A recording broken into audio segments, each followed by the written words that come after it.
যদি শ্বশুর একটা ঘড়ি দেয়, চুমা খাইয়া হাতে লাগাই নিয়ে আসবা।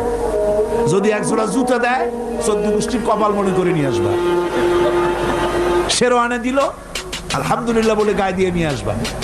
তোমার তো তৃপ্তি হওয়া উচিত।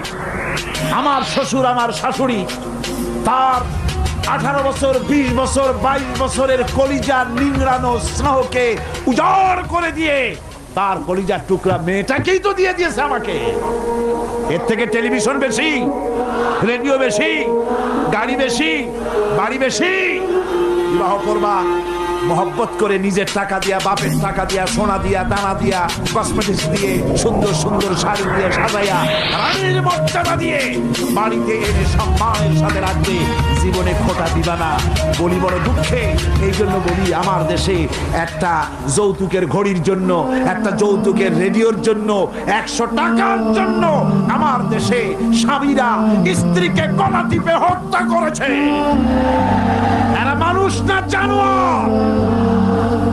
সুতরাং যুবকেরা, বীর চট্টলার, বীর মুজাহিদ, তরুণ যুবক, তোমরা যারা বিয়ে করনি, ওয়াদা করো যৌতুক ছাড়াই বিবাহ করবে। কারা হাত উঁচু করে দেখো।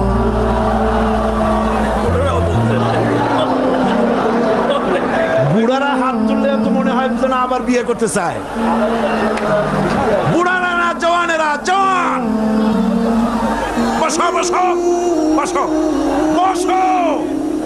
আলহামদুলিল্লাহ।